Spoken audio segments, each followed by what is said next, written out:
Magandang hapon mga guys. Tayo ay ating sisilipin yung malaking silihan ng ating kasama na walang iba kundi si Insan Alfred. Ayan, doon siya sa taas na yun. Ito yung kanya mga guys, yung mga tanim na sili. Ayan. Ito yung sabi niya, yung mga variety ng sili. Ito daw yung siling tingala na kasalukuyan ay nagbubunga na. Ito. At siguro yung sa makalawa o sa susunod ay magkakaroon ng pag-harvest. Ayun ang ating kasama at ating tatanungin kung paano ang pagpaprocess ng pagpapaganda at pagtatanim ng sili buhat sa seedling at hanggang sa ganitong pagbunga. Ayan. Andun siya at punta natin at ating tanungin yung ating kasama na sa Insan Alfred. Insan, magandang hapon. Ay, gandang hapon.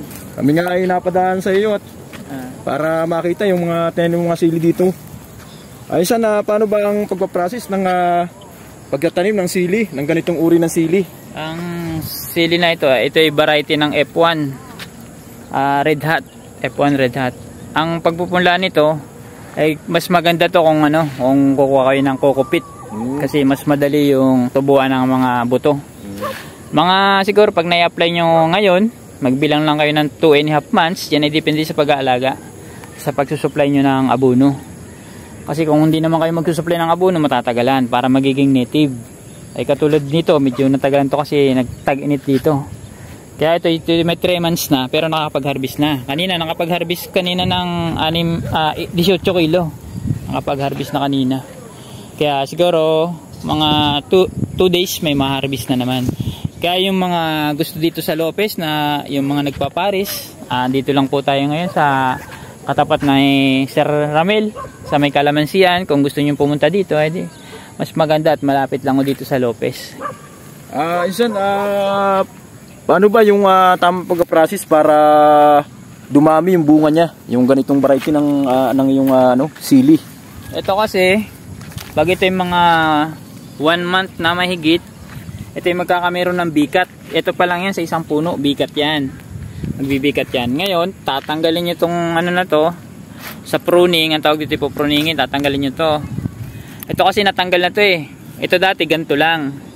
Pag tinanggal nyo to, magiging doble na yan. Ito, yung dati, lang yan, 8. Bikat na ganyan, yung bikat, 8 lang yan. Ngayon, pag ginano nyo, magiging 60 na. Ibig sabihin, mas maganda pag ni-pruning. Maraming magiging bunga.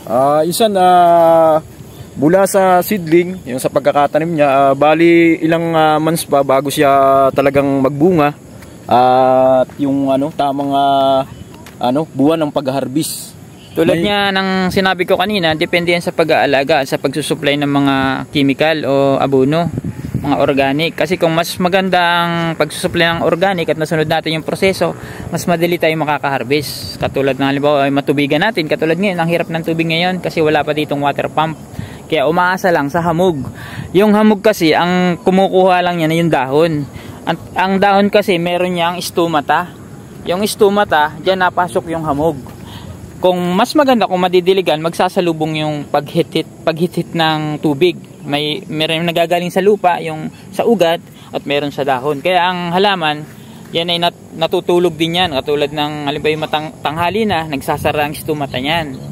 Ito yung hapon na, katulad ngayong hapon na, bukas na stomata niyan kasi mag-a-absorb na siya ng ng hamog mamayang Okay, Insan, pwede bang ituro mo kami dun sa sa iyong silihan? Medyo uliin natin yung ating sige. Yung silihan. Ayan. Saan tayo mag-iisar ng pwede rin dito. Ayun. Ayan. Ito. Tara at ating silipin yung malawak na silihan. Ayan. Ito yung kasama ko rin. Kasama si Kuya. ko rin yan, si Tito. Ito ang ating kasama, si Kuya Celso. Ayan. Ayan. Medyo sisilipin natin yung silihan. Tara mga guys, at ating uliin. Ayan, medyo napakaganda ng ng tanawin sa lugar na ito. Talagang nakita nyo naman yung kagandahan ng lugar at yung mga tanim ng ng ating mga kasama. Ayan. Mayroong sa bahaging yun ay napansin natin may tanim din silang mais. Ayun, ano bang variety ng mais yan? Ang variety niya ay lagkitan. Tawagin dito sa Quezon. Lagkitan. Yan ay tanim ng aking tiyo. Ayan. Medyo napakaganda nitong bahagi. Ayan, medyo napansin ninyo na talagang overlooking yan, no? Oo. Napakaganda ng lugar. Ayan. Medyo talagang napakalawak. Ayan, sa part na yun ay parang may ilang piraso ding tanim na talong. Ating silipin at medyo parang kahit maliliit yung mga talong na yun ay ang gandang mamunga. Ayan. At medyo ay mamaya ay tatanungin natin ang ating si Insan Alfred kung paano naman yung tamang pagpaprocess ng pagtatanim ng talong. Dahil sa mga guys, siya naman ay talagang nag-aral sa agriculturist kung paano ang pagpaparami at pagpapaganda ng mga halaman. Ayan, silipin nyo yung isang yun, oh. Medyo napakaliit siya. Pero tingnan nyo naman ang bunga. Ito mga guys. Tingnan nyo naman yan, oh.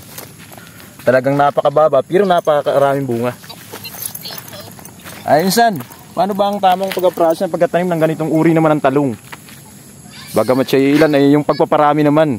Kung sakali man na dumami yung may malaki kang taniman, ay isang pagpaprocess naman ang pagtatanim ng simula seedling ng talong. Ang sa seedling ng talong, tayo gagamit dito ng seedling tray.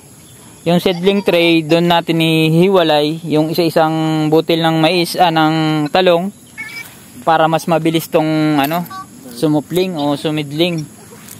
Katulad nga ng sa talong na to, ang proseso nito ay kinuha sa sa bunga yung binhi. Kaya hindi masyado siyang malaki. Kumbaga, second generation na ito. Pero kung bibili kayong nasa lata, mas maganda yung nasa lata. May mga variety ng F1, Calisto F1, mga ganyan. Marami pong variety doon. Hindi ko na po isahin. Kung magtatanim mo kayo, pwede rin kayo magtanong sa mga bilihan ng mga seedling. At yun naman po ay may alam din. Ito nga pala yung kanilang ito isa na harvest. Ayan ito, medyo bali ilang kilo ito Insan? 18. Ayan, medyo bubuksan natin. Ayan, buksan natin. Ito yung na-harvest nila kanina, ayan Ayan, kita nyo naman talagang napakaganda nung mga sili nila. Ayan. Red Hot F1. Ayan. Ayun, maraming salamat Insan at inyong nasilip at napakinggan naman at naipaliwanag ng ating kasama si Insan Alfred dito sa samot-saring mga halaman sa kanyang pag-process. Maraming salamat. Paki-subscribe at paki-share na rin at paki-follow ang aming maliit na channel. Muli ay maraming salamat.